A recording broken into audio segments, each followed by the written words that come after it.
Sziasztok! Szeretnék két történetet elmondani, amik nemrég estek meg velem.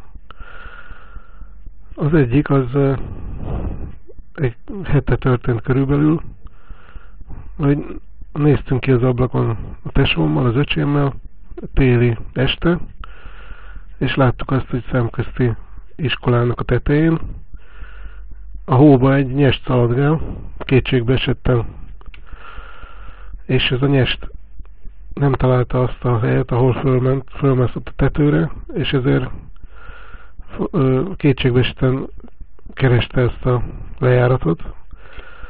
Igen ám, de eltelt nagyon sok idő, 10 perc is akár, és még mindig nem találta a lejáratot, és mint egy őrült, egyre inkább kétségbeesve és fejvesztve futkározott, és mindenhol próbált lejutni.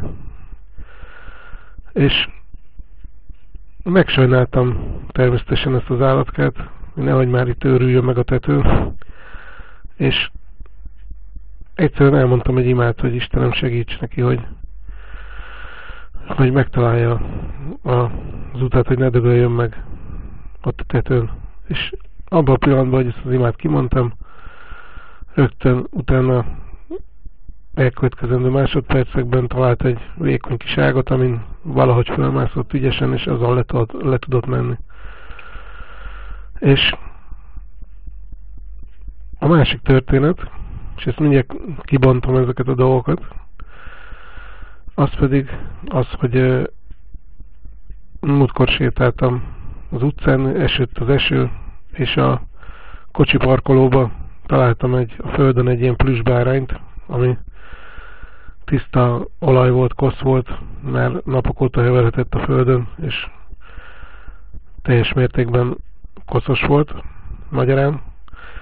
És fogtam a kis plüssbárányt, ami egy ilyen kulcstartó egyébként, hazahoztam, és szépen megmostam ilyen mosószerbe, és gyönyörűen kifehéredett, újra visszanyerte a régi alakját, és újra használható.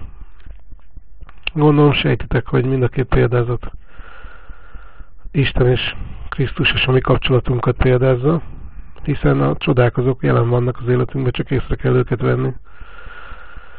És például vegyük az első példázatot. Mi emberek is, amíg nem találtuk meg Krisztust, azaz az utat, hiszen ő mondta, hogy én vagyok az út, az igazság és az élet, addig mi is össze-vissza kétségbe esetten futkározunk, és keressük az élet értelmét, keressük azt az utat, ami boldogságba visz, hol itt, hol ott, bulikba, filozófiákba, és így tovább.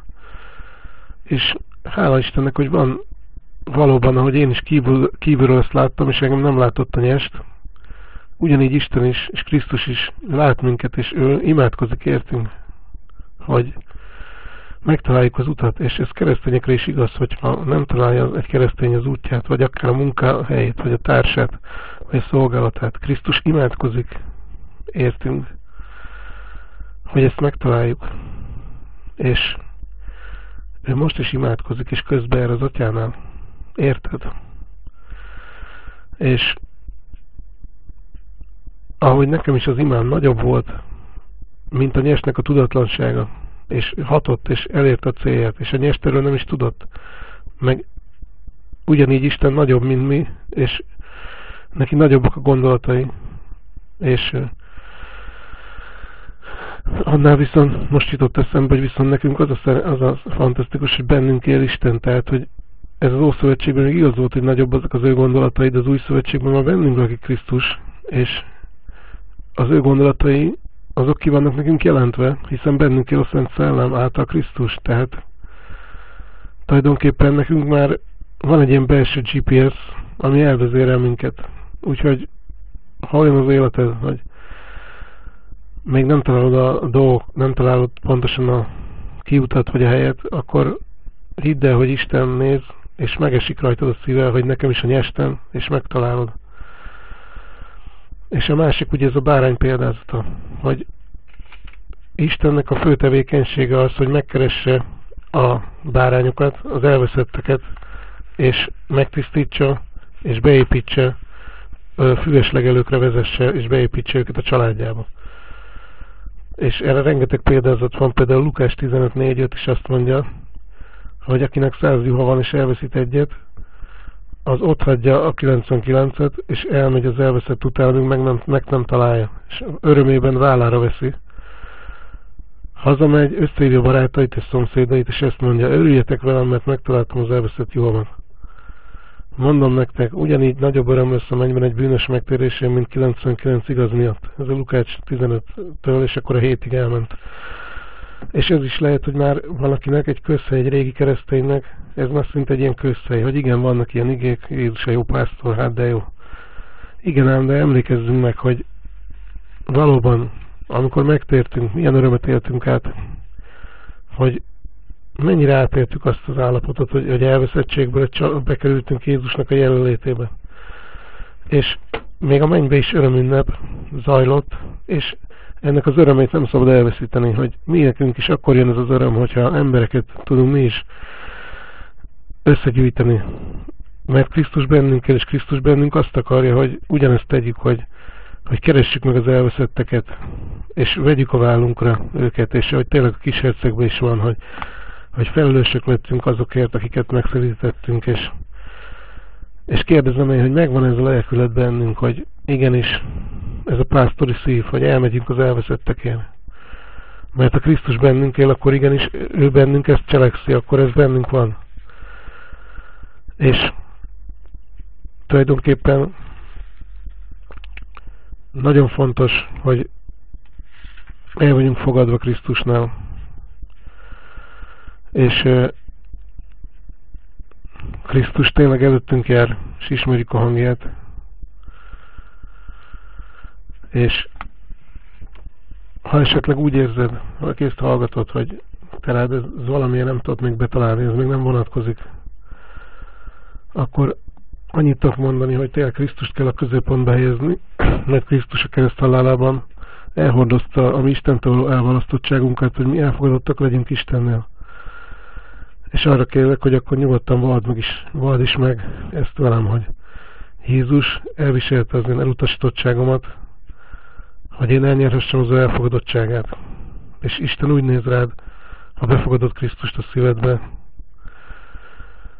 mint Krisztusra, hogy szeretett fiaként. Olyan szeretett fiaként, akiben gyönyörködik, és ha pedig még nem fogadtad el Jézust, akkor pedig egy égő vágy van Istenben, hogy gyere be, gyere hozzá, és ő elmegy érted. Nem kell megfelelési kényszerbe lenni. Nem kell vallásos kényszerbe lenni. Nem kell kiérdemelni az Isten és az emberek szeretetét jó cselekedetekkel. Ez kudarchoz vezet. Egy gyereknek se kell kiérdemelnie a szüleinek a szeretetét, hanem alapból alanyi jogon jár. Ha valaki beleszületik mondjuk egy magasrangú, vagy egy magasrangú családba, akkor az alanyi jogon született bele. És ugyanígy, ha te beszületsz Isten családjába, akkor alanyi jogon elfogadott vagy.